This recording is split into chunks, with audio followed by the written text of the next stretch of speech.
Welcome back to This is VANCOLOUR.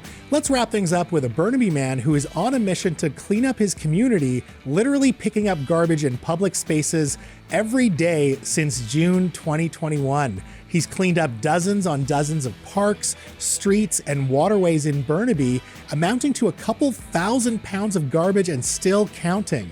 He is the founder of the Clean Up Burnaby campaign, Martin Kendell. Martin, hello. Hello, thanks for having me. Absolutely. So for the past 3 years, you've spent every day picking up garbage in your community of Burnaby, BC? Not initially. When I started off, it was like 2 or 3 days a week. Now this year, I'm making an effort to do it every day.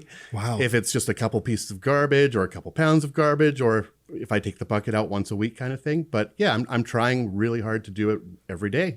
How much are you filling in this bucket?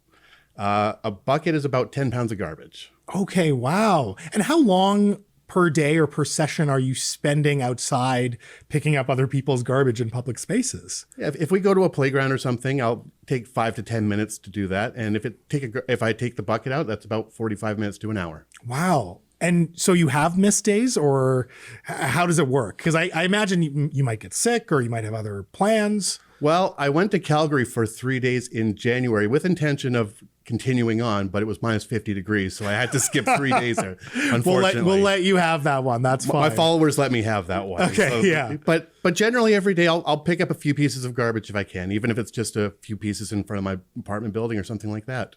Now, what kind of garbage is most common? Like, what are people littering the most?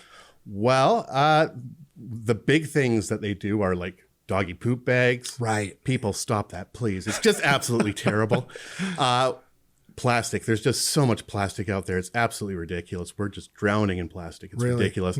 Fast food packaging and just cigarette butts and smoking stuff, like the packaging and all that kind of stuff. It's a little sad, honestly. It's just, I think if you weren't so lazy, you could just throw it in the garbage and it would be really easy, right? Exactly. So, now, during the pandemic, or I should say at least at the height of the pandemic, you were picking up a lot of face masks, right? And you were keeping a tally of the face masks that you were picking up. So in those 3 years, since June 2021 to today, how many face masks have you picked up? Over 2,000. Over 2,000? Yes.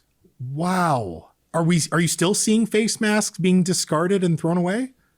Now and then, yeah. It's not too bad. It's maybe like 5, 6, 7 a week kind of thing I might pick up now. Yeah.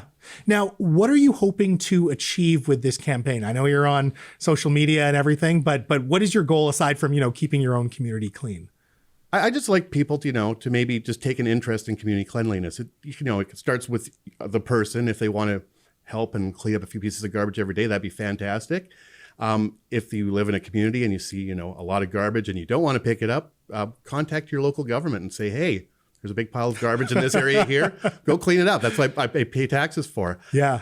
I think the number one thing, though, is that I have 2 kids who have absolutely fantastic viewpoints when it comes to cleanliness and garbage collection. And that's really where it's at, kind of thing. And it's just, I would really love to see municipal governments prioritize this, like Brad West did in Port Coquitlam. He did 2 yearly blitzes and has done an absolutely fantastic job. I love that. Well, Martin, I think this is a great campaign. And I think people should actually also be responsible and stop throwing your garbage in public spaces. Like either carry it with you or, find a garbage can, right? Like that's the first step. Absolutely. Yeah. It's just, do the little things, honestly. Just don't throw your trash out the window is the number one thing, honestly, that you probably can do. A great message, which I wish we didn't have to say out loud. But thank you so much for your time tonight. Thank you very much. Folks, thanks so much for watching, and thank you to Dr. Catherine Harrison. Thank you to the most popular British Columbian on TikTok this month, Chase Barber, and thank you to Burnaby's vigilante garbage man, Martin Kendell, for their time tonight. If you have any thoughts about tonight's show, shoot me an email, mo@thisisvancolour.com. Also, follow me on X or TikTok @VanColor. We will be back next week, but for now, this is VANCOLOUR, and I'm Mo Amir, telling you that in a province where you can be anything, be colorful. Peace.